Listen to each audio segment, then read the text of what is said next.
pour arriver à mieux se comprendre, pour arriver à créer de la confiance. Quelle va être la place de l'interculturel? C'est quoi l'outil interculturel? Alors, premier point, j'espère que tout ce que je dis pourra conduire ensuite à un dialogue que je souhaite riche. Je dirais que ce que je découvre et que je ne découvrais pas il y a 15 ans, c'est que cet environnement, l'environnement de mes groupes, de mes clients, il est essentiellement marqué par 3 termes. Le premier, c'est short term, parce que là, on parle anglais déjà. Donc, partout dans le monde, je reviendrai, j'ai fait récemment des formations à Melbourne, à Shanghai, à Rio, c'est « you have to deliver as quick as possible ». Donc, une pression incroyable du court terme. Donc, l'interculturel, il est d'abord marqué par des gens qui, dans l'urgence, doivent délivrer. C'est pour ça qu'il y a tout un univers. Vous voyez, ce matin, j'ai décidé d'introduire, vous l'aurez remarqué, la trêve du PowerPoint. Je me suis dit, je ne vais pas leur mettre de PowerPoint. On va s'écouter, on va se parler. Ça sera peut-être plus puissant. Parce que pour moi, le PowerPoint, qui peut être un outil très utile, il relève de cette culture qui change un peu les comportements et qui rend notre tâche différente. Donc, premier terme, short term. Le second, c'est globish. C'est-à-dire qu'on parle évidemment pas anglais. Alors moi qui suis à l'origine linguiste, je souffre de ces quelques centaines de mots d'anglais qu'on utilise bon an, mal an. Ça se passe dans l'ensemble plutôt bien. Mais vous imaginez bien que toute la nuance des sentiments, la nuance des choses qu'on a envie d'exprimer au-delà du re-engineering and implementation and processes, au-delà de cette soupe anglo-saxonne, il y a des nuances qui manquent. Donc il va falloir en tenir compte. Et des sources de malentendus pourront être renforcées par ce globish. Et le troisième élément, qui n'est pas le moindre, c'est la notion de distance. Remote team management. C'est-à-dire que mes clients, je prends l'exemple, là, moi je suis à Alger à faire un séminaire. Alors ce jour-là, on est tous à Alger, là, dans le bel hôtel Saint-Georges, qui retrace l'histoire de l'Algérie, vieil hôtel de la colonisation. Mais au quotidien, mes Portugais, mes Espagnols, mes Allemands, ils sont à distance. Alors comment fonctionner à distance? Donc ces 3 dimensions, c'est le cadre de mon travail. Et on le prend en compte dans l'accompagnement des équipes. Le cœur du sujet, c'est comment comprendre l'autre. La compréhension, elle va être liée essentiellement, dans ce cadre que je viens de définir, à 3 éléments.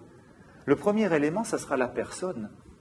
Je dis toujours à mes stagiaires ou à mes participants, ne commencez pas par la culture, travaillez sur les personnes. Alors là, il y a des outils qui existent et que nous nous sommes appropriés dans l'interculturel, qui sont des outils d'une meilleure connaissance de soi, des outils qui maintenant se développent, y compris dans les institutions, puisqu'à Compiègne, on l'enseigne dans certaines UV. Alors, tout ça, c'est dérivé des études, grosso modo, de tout ce que Jung a fait en psychologie. Vous connaissez sûrement ça. Alors, on parle de insight, on parle du MBTI. Ce sont des choses, alors, avec toujours les limites des outils qu'on utilise dans les entreprises, c'est-à-dire le risque d'un certain réductionnisme, si ce n'est pas fait avec suffisamment de nuances. Mais c'est quand même très important de montrer qu'au sein d'un groupe multiculturel, il y a une autre diversité qui s'installe, et cette diversité, elle relève de la diversité psychologique des individus. La personne. Le deuxième élément, et je parlerai de la culture en dernier, je vous surprendrai peut-être, le deuxième élément, alors là, on a aussi ce qu'il faut à Compiègne, puisque un de nos collègues, il y a bien longtemps déjà, Gilles Le Cardinal, avait installé un modèle tout à fait intéressant autour de la dynamique de la confiance, que certains connaissent peut-être. Moi, je m'en suis pas mal inspiré avec d'autres recherches qui viennent l'enrichir, c'est-à-dire que dans toute coopération, donc si vous voulez personne, le deuxième élément c'est coopération, à quoi ressemble, je reprends textuellement l'expression de Gilles, à quoi ressemble ce PAT, ces peurs, ces attraits et ces tentations, P-A-T, peur, attrait, tentation, qui caractérisent toute coopération.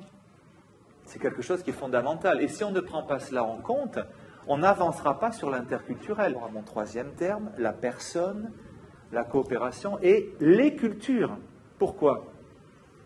Il est légitime, et moi j'ai consacré 3 ans de ma vie en tant que chercheur, il est légitime de parler des cultures nationales, en sortant des clichés et des stéréotypes, et en évitant le culturalisme, c'est-à-dire faire croire aux gens que nous sommes uniquement déterminés par les cultures. Donc l'équilibre est extrêmement fragile, mais il est passionnant. C'est-à-dire, et souvent dans les entreprises, on a tendance à dire, c'est pas une question de culture, c'est une question de personne. Ce n'est pas une question de culture nationale, c'est une question de culture d'entreprise. Il faut une approche systémique.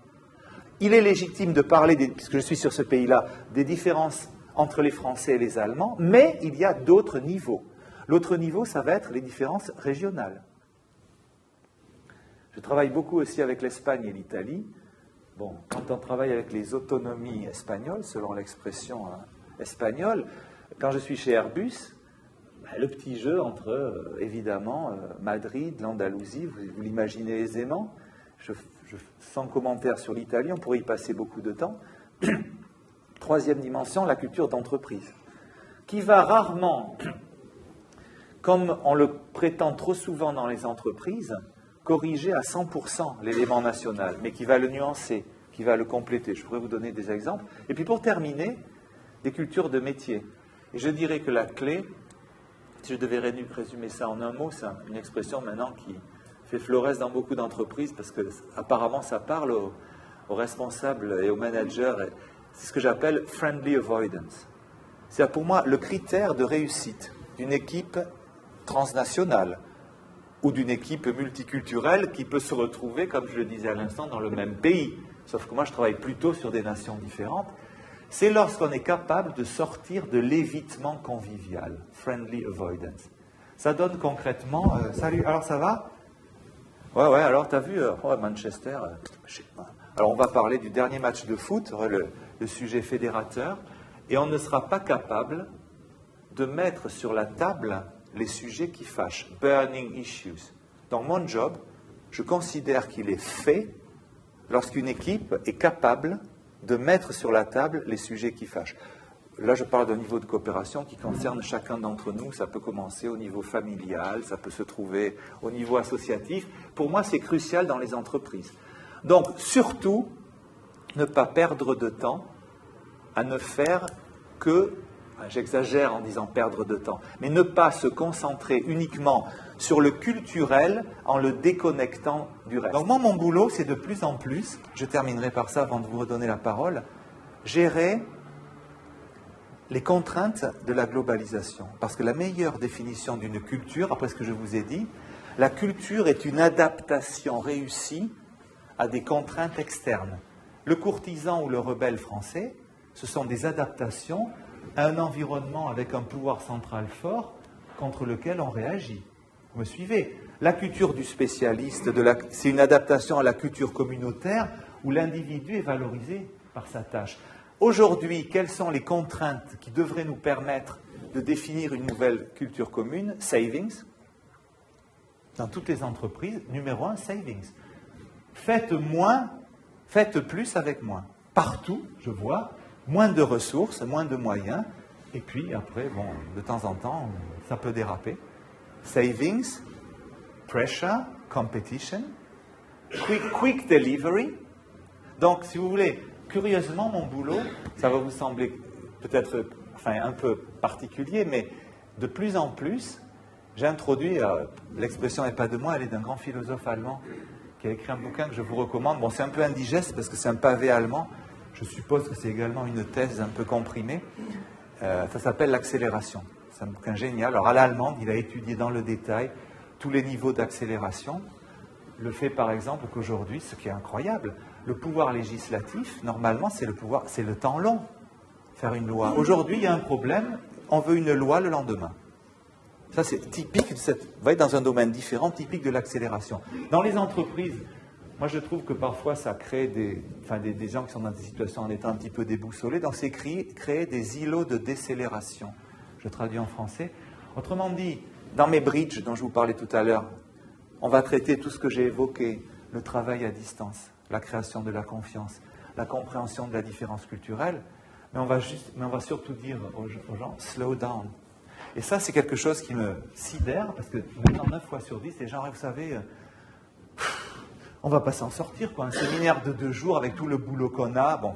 Et puis au bout de 2 jours, les gens disent, c'était quand même incroyable de se parler, quoi. Alors, je dis, attendez, vous avez posé votre sac, vous avez fermé votre téléphone, on va prendre le temps de s'écouter, prendre le temps de se mettre dans les baskets de l'autre, qui est pour moi la meilleure définition de l'interculturel, et c'est à ce prix-là que très souvent, les équipes retrouvent de l'énergie et avancent. Donc, en vous donnant ce schéma-là, il me semble qu'on est assez loin, si vous voulez, du strict interculturel qui est passer une journée à mieux parler de la créativité française ou de l'organisation allemande, c'est-à-dire à la fois dépasser des clichés en travaillant sur les racines, et puis aussi, je dirais, en prenant le temps de s'écouter. Donc là, les deux mots qui me semblent clés, on parle anglais évidemment, le premier c'est « tell me more », dis-moi plus.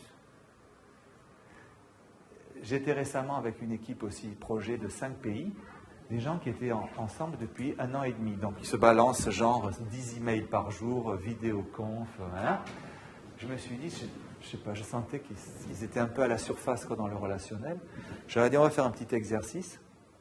Si demain, l'exercice c'est « If your colleague had to replace you tomorrow, what should he or she know about your day-to-day business, about your constraints ?» Je me suis dit, ils se connaissent depuis 1 an et demi.